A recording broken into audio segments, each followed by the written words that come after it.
Hello, listeners. This is Kat, and welcome back to Put Your Hands Up Podfics.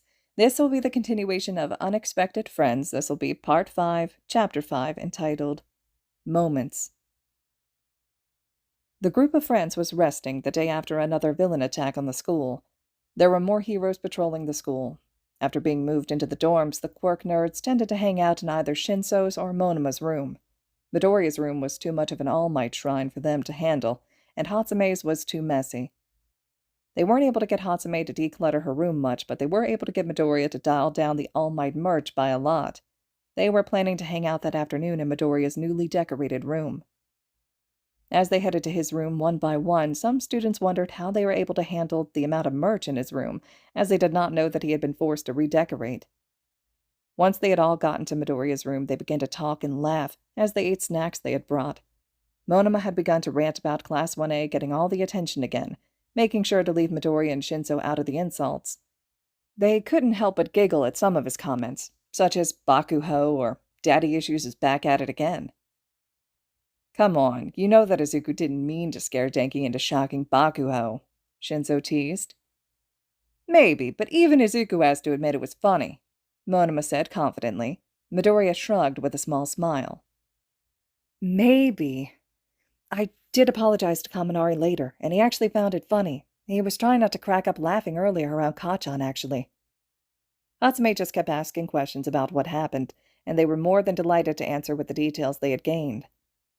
To say the attack was something that they could easily laugh over was looking too plainly at the situation. It was traumatizing, but they chose to not focus on that part right now. After being put into danger so many times, they were happy when no one came out of this one seriously injured. Hatsume, your support gear for Kaminari worked great in the field. He passed his limit 3 times during the fight. It took him only a few times to recover from each, Midoriya told her. Hatsume clapped with excitement. This is great news, especially since it was a real situation. But like always, there's always going to be room for improvement. She made a mental reminder to talk to Kaminari as soon as possible about this.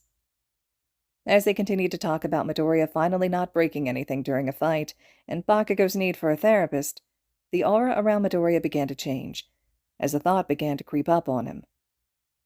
Hey guys, I think it's time I finally told you, Midoriya began. About the secret I said I couldn't tell you.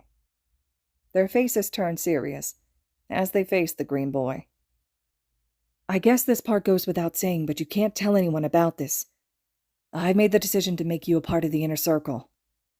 Basically, I never really manifested my own quirk. It was given to me, by All Might. Like you got a copy of it? Monoma suspiciously asked. Not exactly. The main quirk is called One for All. It's a stockpiling quirk that basically stores the power of previous owners, as it's passed down willingly. He gave it to me, as he was finally losing power over it, and he was heading for retirement. So you knew ahead of time that he was going to retire soon, even before that whole battle. Shinsou was shocked at the new information. Yeah, I didn't think it would happen so soon. He passed on his quirk a little before the entrance exams. I had to promise that I wouldn't tell anyone, but Kacchan knows the basics of it because I let it slip. Only a few others know, and I think it would be best if they didn't know that you knew. Midoriya leaned his head back onto the wall as he looked up. It gets difficult sometimes, as I promise to be the next symbol of peace. It's not that I don't want to, but it gets difficult. The pressure and the stress can cloud my mind.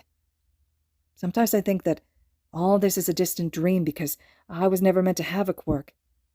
Ever since the doctor told me I was going to be quirkless, and I got bullied for it, I guess I began to start giving up a bit. I had hoped, but it was just slowly getting harder to hold on to it. The teachers at my school never helped, as they turned a blind eye to the torment I had to suffer through. People in power don't always understand the power of their words.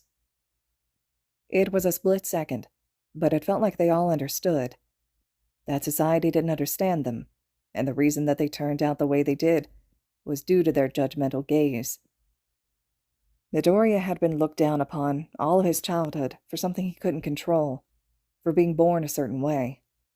Shinsou got a quirk, but not one that was seen as a hero's quirk due to the prejudice of what a hero should be. Monoma has a quirk that relies on other people, He didn't want to seem weak, so what better way than to show unwavering confidence all the time? Hatsume was passionate about her inventions, but not many understood her. They came together in an unexpected way. "You know what? Fuck that shit," Monoma spoke up. "They're gonna see what they missed out on. So society's a mess, but we're gonna help fix that. You're gonna make the quirk your own, and we're gonna stand right beside you." "You are the only heroes that think, so it's not like I'm going anywhere." Hatsume nudged Midoriya with her elbow. Shinsou smirked before breaking into a smile. "You guys are so weird." "So are you." "I know." As time went on, Shinsou and Kaminari's relationship became more known to the people around them. Once the pair had found out that Monoma and Midoriya already knew that they were dating, they felt a little disappointed in the fact it wasn't a surprise. Nonetheless, they were more curious as to how they knew. The only answer they got was intuition. When their other classmates began to find out, that's when the chaos truly came about. As some began to ask pressing questions, the quirk nerds were quick to pull them out of any uncomfortable situations by asking for favors, or such.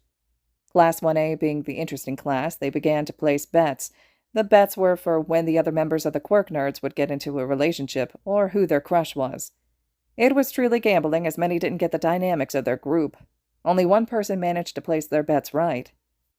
As their bets were finalized, they began to carefully observe the nerds to find out who was right, but every time someone thought they were winning, their hope was ripped away as another piece of evidence was thrown at them. Most bet that Hatsume and Midoriya would end up together because of how touchy-feely they were, and Monoma would date much later in life. Others said Hatsume would confess first, but others said Midoriya would, as he would build up the courage. Some said that Uraraka would finally confess to Midoriya, as she would see that she didn't have much time left. Many of these bets came to a close as new facts came about. Uraraka and Ida went on a date after Ida had very shyly confessed to her. One day, someone was trying to get it out of Hatsume who she liked. They were disappointed to find out. They lost, as she said, "I don't feel romantic feelings toward anyone." Many were frustrated, as they had no idea how they were this hard to predict. Shinsou was to make good on a promise. He had just been waiting for the right opportunity. Today was finally that day. Now, to say that he didn't spend a week planning this while Kaminari judged him a bit before helping would be a lie. All the pieces were falling into place. They were taking a break from learning. Kaminari was talking with the Baku squad when he brought up the subject of who was the strongest. Kaminari said that Bakugo would be easily beaten by Shinsou because he was too much of a loudmouth. After he yelled in his face, he began to walk over to Shinsou to challenge him. "Hey, you me, fight after school." Some of his friends facepalmed themselves. Kaminari had his phone at the ready. "Why would I want to do that?" Shinsou looked annoyed. "'Cause..." His eyes dulled. Midoriya turned to look over, concerned about the situation unfolding. "Gotcha." Everyone went silent, unsure of what to do in this situation. Aizawa wasn't going to be back for a few more minutes, as he had said, "I need a reset nap," before leaving them. "Now, Bakugo, remind us all, what you prefer Izuku to call you and why?" Kaminari was trying his best not to break out into laughter, and Midoriya was face-palming himself as he realized what was happening. "Kachan, because he and I grew up together, and I'm still attached to the name." A few more joined in with Kaminari as they desperately tried to hold back their laughter. "Now forget this moment happened, and continue on." And with that, Shinsou released his hold on the blonde and walked over to Midoriya, quickly whispering to him something. Bakugo got out of the haze, confused. "What the hell happened?" he demanded, more than asked. Kirishima threw an arm over his shoulder. "Nothing to worry about." "Oh, something happened, and I'm going to figure it out." It took a few days, but finally, he managed to get the truth from Ida, who, unsurprisingly, found the whole thing to be immature. Ida had been complaining to Shinsou about what he did when Bakugo was nearby. Shinsou didn't show any fear, as Bakugo approached him angrily, while he was sitting down next to Kaminari. "Oi, eyebags! Think you're in the clear with what you pulled the other day?" The others in the area were worried for Shinsou's safety. "Well, try to be as scary as you want, Bakugo. It's not going to work." Kaminari grabbed Shinsou's hand. "We'll see about that." "What? Admitting that you have feelings was too much?" Shinsou teased. You... Bakugo began stepping closer. Shinsou stood up to face him. Or was it the fact that you fell to one of my tricks? Midoriya had entered the room, freezing as he saw the conflict. Don't try and act all high and mighty, Bakugo snarled back. I'm not trying to. I'm just stating the facts. Is the truth too much for you? Shinsou put a hand out to stop Kaminari from interfering. They stood face to face. I am above you. Keep telling yourself that. You're a person with a powerful quirk, sure, but that doesn't automatically make you better.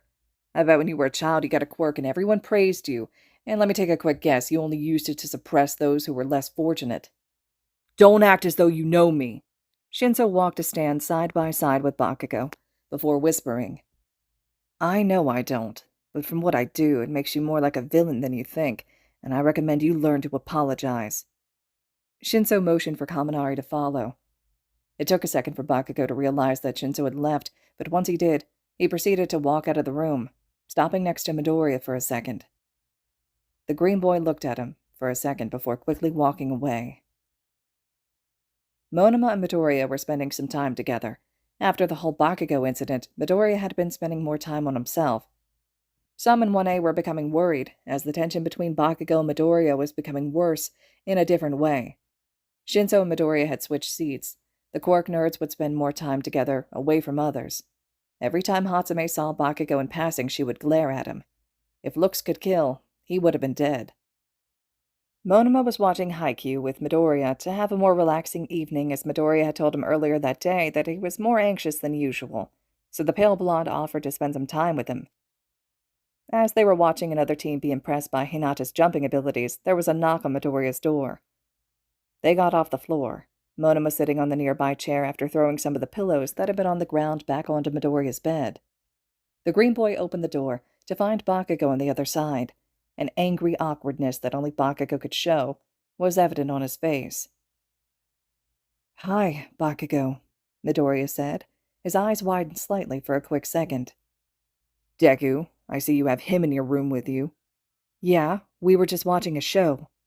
I fail to believe that he would be a calm person. Look, if you just came to throw insults, then you can just go. I don't want to deal with this right now, and I'm not going to stand by and take it. Monoma had crossed his arms and glared. Midoriya was about to close the door when Bakugo stopped him. I came here to say something fucking important, but could he leave? Monoma beat Midoriya to a response. If you aren't brave enough to say it in front of me, then maybe you should come back another day when you grow a pair. Bakugo clenched his fists. Fine, Deku, I wanted to say sorry for being mean to you before. I shouldn't have done that, and unfortunately Ibags is right, and maybe I shouldn't have shown my superiority so much to you. So could we just get this out of the way? He slowly spoke. Monoma quirked an eyebrow. Wow, that was the most forced apology I've ever heard, Monoma said. Oh, like you could do better. Monoma didn't respond, only giving a confident smirk. Bakugo, I can't accept the apology. Why not? His voice clearly irritated. Because you hurt me, to a point that's still taking time for me to repair from. I can't just pretend that all those times never happened, because they shaped me and not in a healthy way. You called me useless and weak over and over again. Society's done the same thing to you, hasn't it? Bakugo tried to defend. But you physically hurt me. Midoriya began to raise his voice, and his pace quickened. You used your quirk on me. You bullied me in front of many, and they didn't do anything. They're not innocent either, but you found nothing wrong in hurting me with words or explosions. I have scars from you. I can't just get over it when you were the one who said to take a swan dive from the roof.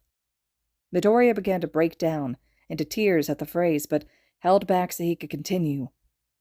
I looked up to you, wanted to be like you. I realized I can't do that if I want to get better because you brought me so much pain. You hurt me over something I couldn't control and wanted to destroy my dreams by force. Maybe one day we could be friends again, but not today. Honestly, it would be surprising if we went back to good terms. Midoriya's hand began to rub his arm. Bakugo, going to have to ask you to leave Midoriya alone for a while longer. Monoma began to gently pull Midoriya back into the room. And Bakugo, think about the next words you're going to say to him, when you talk to him again. The door closed. Hatsume was working on a new project, with only a teacher casually checking in on her to make sure that nothing too chaotic happened. She was in deep focus on a small part in Kaminari's glasses that had gotten damaged during training. Luckily, the electric blonde had a backup pair, so it wasn't that big of a deal. She heard the door open, and without looking up, replied, "I'll be done soon." She looked over her work to make sure that everything was fine. "I need to talk to you." She stopped looking over the glasses and put them down. "It better be for a good reason, Bakugo."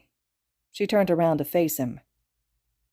"It's about Midoriya. I have to admit that I've hurt him, but I don't know how to make it up to him." Bakugo sat down on a nearby chair. "Well, I'm not too good with emotions, but I can tell you that understanding where he's coming from is a start. You both have different versions of the childhood you spent together, and he hasn't told me much. I don't think he's really told anyone." "I told him to take a swan dive from a roof," Bakugo blurted out. "What?" Hatsume's tone changed.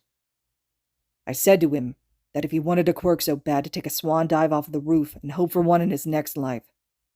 He clenched his fists in anger. "He has every right to hate you. He has every right to not forgive you. And don't try to apologize to me, because I'm not the one you need to apologize to." "Then how are things supposed to get better?" He stood up, pushing the chair back as he did so. "By listening to him, truly accepting that you've made a huge mistake, and that you had to try to be better as a person." She walked up to him, no hesitation in her voice. "I am not an expert, but I can tell, like most people, that you mess up to the point where claiming you're a hero, it's too far of a reach from what you are, unless you change." Bakugo's face was enraged, as he tried to think of something to defend himself, but he couldn't think of anything. He slowly sat back down. "You're right. I have to understand him and not the other way around." After 2 weeks of Midoriya actively avoiding Bakugo, the green boy finally returned to his original seat. Aizawa had let the two switch seats without much question because Midoriya promised that he wouldn't start a fight with Bakugo. Another 2 weeks passed before Midoriya approached Bakugo, and they were heading back to the dorms at the end of the school day. He had grabbed Bakugo's sleeve to gently pull him away. They quietly pulled away from the group. "Bakugo, it's time we talked." The blonde only nodded, his face stoic. "I know our shared childhood was complicated and you had your own reasons for what you did, but I can't pretend that it didn't happen. It hurt. A lot. I just need you to promise me that you'll learn from that time in your life. I don't need an apology." Midoriya was turning to walk away. "Midoriya, I'm sorry." The boy stopped in his tracks and turned back to face him. "What?" he quietly said. "I'm sorry. What I did was wrong, and no amount of excuses can make up for it. I can't promise that I won't hurt you again, but I will try to avoid it. For now, though, I realize that I need to just shut up and listen." Bakugo sat down, leaning against the wall, and patted the space next to him. Midoriya followed suit and sat down next to him. It was an emotional talk, but they both knew it was necessary. When they returned later to their dorms, their classmates were surprised to see that they hadn't tried to kill each other. Progress was slow, but they were fixing what had been broken, starting over. The Quirk nerds were still wary of him and always reminded him of what was to come if he dared to hurt him again. They started healing. Class 1A really did like their gossip. They were still waiting to see who would win in their insane bets. They all had just returned from their joint training with Class 1B. Well, almost everyone. Midoriya had yet to return, and Monoma was missing as well. "What's taking them so long? We have to get back to class soon." Uraraka went to look for him, followed by Ida and a few others.